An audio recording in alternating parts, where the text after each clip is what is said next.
Soni Spiderman universe is dead. जी हाँ, Sony का स्पाइडरमैन यूनिवर्स, जिसमें कि स्पाइडरमैन ही नहीं है, क्रेवन द हंटर की मूवी के साथ अपने एंड की तरफ बढ़ रहा है।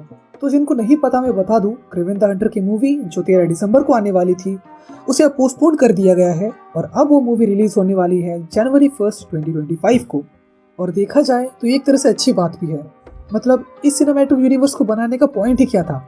एक ऐसा स्पाइडरमैन यूनिवर्स जिसमें स्पाइडरमैन को छोड़कर उसके सभी कैरेक्टर्स के स्पिन ऑफ्स भरे पड़े हैं।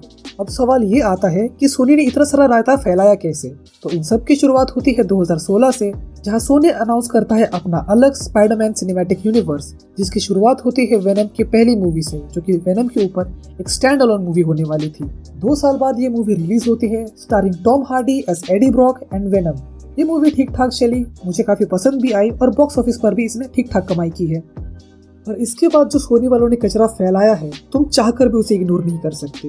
2021 में रिलीज होती है वेनम का second part, Venom let there be Carnage, जो कि काफी बिलो एवरेज निकल कर आती है बहुत ही बोरिंग स्टोरी लाइन के साथ। पर ये सब तो कुछ था ही नहीं। इसके बाद आता है इस सिनेमैटिक यूनिवर्स का सबसे बड़ा डिजास्टर, यानी कि मॉर्बियस।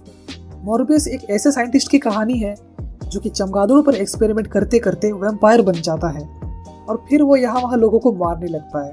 मतलब ये क्या ही मूवी थी यार। और इन सब से ये तो कंफर्म हो ही जाता है कि जैरेड लीटो को चमगादड़ों से दूर ही रहना चाहिए।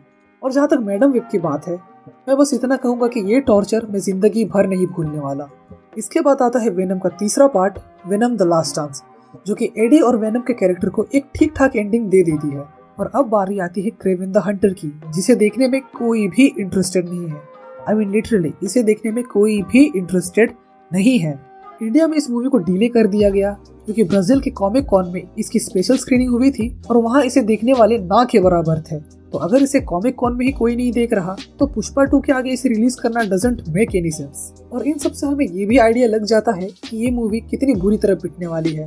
ये बात सोनी वालों को भी अच्छी तरह से मालूम है और वो आखिरी बार जितना हो सके उतना पैसा छापकर इस सिनेमैटिक यूनिवर्स को बंद करना चाहते हैं और दूसरे प्रोजेक्ट्स पर ध्यान देना चाहते हैं, जो कि बहुत अच्छी बात है। वैसे सोनी वालों ने इसके 8 मिनट्स पहले ही यूट्यूब पर डाल दिए हैं, जिसमें हम क्रेवन को कुछ प्रिजनर्स के साथ एक ट्रक के अंदर देखते हैं, जहाँ उसे रशिया के एक जेल में ले जाया जा रहा होता है।